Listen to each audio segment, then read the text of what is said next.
Group পর্ব শেষের দিকে ৩২ দলের মধ্যে টিকিট পাকা করে ফেলেছে বেশ কিছু দল। Mexico, America, Germany, Argentina, France সহ অনেকেই নকআউটে। ফিফার নিয়ম অনুযায়ী প্রতিটা গ্রুপের শীর্ষ 2 দল যাবে নকআউটে। তবে এখন গ্রুপের চ্যাম্পিয়ন বা রানার্স আপের দিকে নজর দিচ্ছে না সমর্থকরা। তাদের নজর গ্রুপের তৃতীয় স্থানে থাকা দলগুলোর দিকে। কেননা বিশ্বকাপের নতুন ৪৮ দলের ফরম্যাটে তৃতীয় স্থানে শেষ করলেও নকআউটে ওঠার সুযোগ রয়েছে।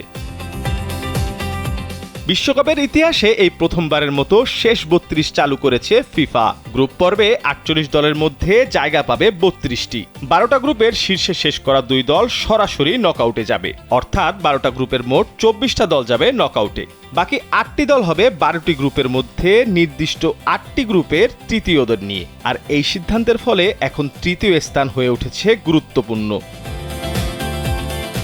গত বিশ্বকাপগুলোতে গ্রুপে তৃতীয় হওয়া মানেই বিদায়, কিন্তু ৪৮ দলের নতুন বিশ্বকাপে সেই সমীকরণ বদলে গিয়েছে।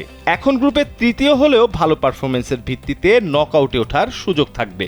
ফলে কোনো দল যদি নিজেদের গ্রুপে তৃতীয় স্থানেও শেষ করে, তবুও তাদের শেষ 16তে ওঠার স্বপ্ন বেঁচে থাকবে। তবে তার জন্য রয়েছে একাধিক শর্ত। গ্রুপ পর্ব শেষে তৃতীয় স্থানে থাকা 12টি দলের মধ্যে সেরা 8টি দল নির্বাচন করবে ফিফা। এর জন্য নির্দিষ্ট কিছু পরিসংখ্যান দেখা হবে। অর্থাৎ শুধু ভাগ্যের জোরে নয়, মাঠের পারফরমেন্সের ভিত্তিতেই নির্ধারিত হবে কোন দলগুলো নকআউটে জায়গা করে নেবে।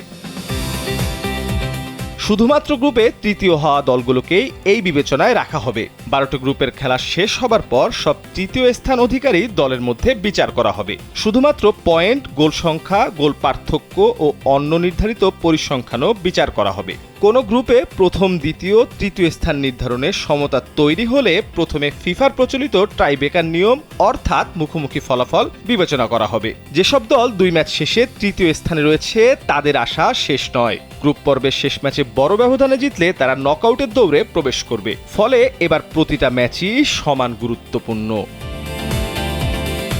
মির্জা সানোয়ার হোসেন, কালবেলা।